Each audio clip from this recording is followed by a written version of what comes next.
Hello বন্ধুরা, তোমাদের এই ডিমান্ডে খুব সহজ স্টেপে ইউ হেয়ার কাটিং দেখাবো। ইউ হেয়ার কাটিংটা দেখো, ফাইনাল রেজাল্টে কিন্তু এমন হবে, মেশিন ইউজ করে আজকে আমি তোমাদেরকে দেখাচ্ছি। তো সাথে থাকো। প্রথমে ক্লায়েন্টকে শ্যাম্পু করে আনিয়ে অ্যাপ্রন শিট বা একটা কাটিং শিট পরিয়ে নেবে।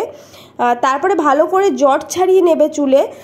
না যদি শ্যাম্পু করাও তাহলে চুলটাকে ভিজিয়ে নেবে। তারপরে পিছনে চুল হাফ হাফ করে দুটো সাইডে একদম মিডিল বরাবর ভাগ করে দেবে। তারপরে একটা সাইড থেকে হাফ ইঞ্চ আর একটা সাইড থেকে হাফ ইঞ্চ, মানে অল্প অল্প করে দুটো সাইড থেকে মিডিল থেকে হেয়ার নেবে পিছনের দিকে।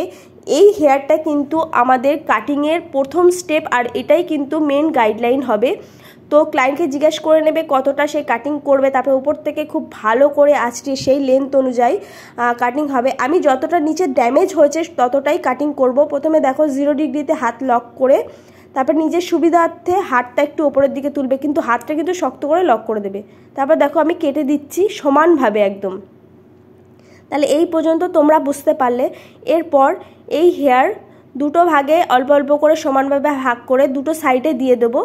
দেওয়ার পরে এবার আমি ক্লায়েন্টের বাঁ সাইডের হেয়ারটা প্রথমে একটা সাইডে হেয়ার কেটে নেবো।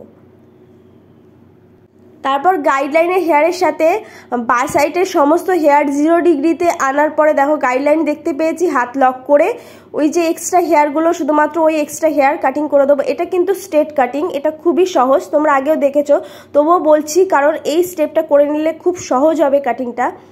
এরপরে কিন্তু এই হেয়ার ক্লায়েন্টের বাঁ সাইডের সমস্তটা যে হাফ এক সাইডের আছে সেইটা কিন্তু নিয়ে গিয়ে ক্লায়েন্টকে সোজাভাবে দাঁড়াতে বলবে। তারপরে ওপর থেকে ভালো করে আঁচড়িয়ে হাতের পিছন দিকটা, মানে ক্লায়েন্ট দাঁড়াবে তার হাতের যে পিছন দিকটা সেই জায়গাটায় দেখো একদম পিছনের যে প্রথম গাইডলাইনটা ছিল সেই গাইডলাইনে হেয়ার যখনই দেখতে পাওয়া গেছে তখনই কিন্তু সেখানেই হাত লক করে দেবে। লক করে এবার সুবিধার্থে হাত তুলে কেটে নেবে। দেখো একদম পিছনে প্রথম যে গাইডলাইনটা সেই গাইডলাইন অনুযায়ী সামনের হেয়ার কাটিং করবে, যে এক্সট্রা যেটুকু বেরিয়ে আছে, তাহলে কিন্তু একটা রাউন্ড শেপ চলে আসবে। আমি প্রথমে স্ট্রেট কেটে নিয়েছিলাম, তাহলে এক্সট্রা হেয়ার অল্প বেরিয়ে থাকবে, বুঝতে কিন্তু বেশি সুবিধা হবে। দেখো খুবই ইজি, একটা সাইডে কিন্তু কাটিং হয়ে গেছে। দেখো ওপর থেকে ছোট হতে হতে নিচের দিকে বড় হয়ে নেমেছে। এবার ঠিকই একই প্রসেসে অন্য আরেকটা সাইডে প্রথম দিকে স্ট্রেট কেটে নিচ্ছি গাইডলাইনের হেয়ারের সাথে 0 ডিগ্রিতে, মানে একদম নিচের দিকে কিন্তু লেন্থটা রেখে যে সমানভাবে একদম। আর আমি কিন্তু সমস্ত হেয়ার সমানভাবে কিন্তু কাটিং করছি, শুধুমাত্র আমার হাতটা যেই শেপটা দেবো সেই শেপে আমার হাতটা বা ক্লায়েন্টের সেই দিকটাই আমার হাতটা সরে যাচ্ছে। আর ওপর থেকে ভালো করে আঁচড়িয়ে নেবে যাতে সাইডে ব্যাকা না থাকে।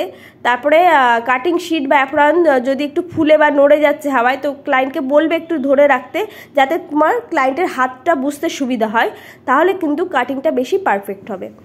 তো দেখো আমি এইভাবে ওপর থেকে একটা সাইড, এটা হচ্ছে ক্লায়েন্টের ডান সাইড, ওই যে গাইডলাইনের পিছনে হেয়ার আছে ওই হেয়ার বরাবর সুন্দরভাবে ওপর থেকে একদম সোজাভাবে এনে ক্লায়েন্টের হাতের পিছনে আনবো।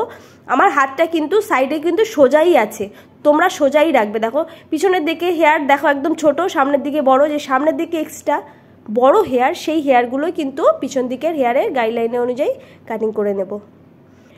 খুবই সোজা, তোমরা অবশ্যই একবার বাড়িতে ট্রাই করে দেখো। আমি বলছি তোমরাও পারবে, আমার স্টেপগুলো খুব সোজাই হয়। আর যখন আমি বেশি ক্রিটিক্যাল কোনো হেয়ার কাটিং তোমাদেরকে দেখাবো তখন স্টেপগুলো একটু ডিফিকাল্ট হয়ে যাবে, তবু আমি সোজা করার দেখানোর চেষ্টা করব। তারপরে আবারও আরেকবার চেক করে নেবে, যদি এক্সট্রা হেয়ার বেরিয়ে যায়, অনেকের বেরিয়ে যেতে পারে। আমি ভিডিও করতে গিয়ে আমার একটু বেরিয়ে গেছিলো মনে হলো, তো আমি আরেকবার রিচেক করে কিন্তু আবার সেই একইভাবে পিছনে গাইডলাইন অনুযায়ী কিন্তু সাইডে নিয়ে গিয়ে হাতের পিছনে 0 ডিগ্রিতে লক করে কাটিং করে নিচ্ছি। তো এই স্টেপটাও কিন্তু খুবই সোজা, তোমরা বুঝতে পারলে। আর এরকমভাবে একদম সমান যেন থাকে রাখার পরে কিন্তু দেখো এই সাইডের হেয়ারও কিন্তু আমার কাটিং করা হয়ে গেছে। আমি দুটো সাইডের হেয়ার তোমাদেরকে পিছনের দিকে এনে দেখাচ্ছি মেশিন ইউজ করার আগে, কিন্তু এমন লাগছে শুকানোর পরে এবং মেশিন ইউজ করার পরে কিন্তু পারফেক্ট একটা শেপ চলে আসবে, সেটাও আমি তোমাদেরকে দেখাচ্ছি কিছু টাইম পরে। দেখে নাও আমি মেশিন ইউজ করার পরে মানে স্ট্রেটনিং মেশিন ইউজ করার পরে যে পারফেক্ট শেপটা চলে এসেছে, এটাই কিন্তু পারফেক্ট শেপ। আমি কোনো রকম আর কাটিং করিনি, কারণ ওই যে কাটিংয়ে ওটাই কিন্তু এটাই শেপটা চলে এসছে। বিশ্বাস না হলে তোমরা একবার বাড়িতে ট্রাই করে দেখো। আর আমার ভিডিও যদি সত্যি হেল্পফুল বা বুঝতে সুবিধা হয়ে থাকে তাহলে একটা লাইক করতে কিন্তু কেউ ভুলো না, আর বাড়িতে ট্রাই করে আমাকে কমেন্ট করে জানিও। আর এরকম আরও ভিডিও আমি তোমাদেরকে রিয়েল ক্লায়েন্টের উপরে আনার চেষ্টা করবো। কমেন্টে জানিও কেমন স্টাইলে হেয়ার স্টাইল দেখতে চাও। Thank you for watching.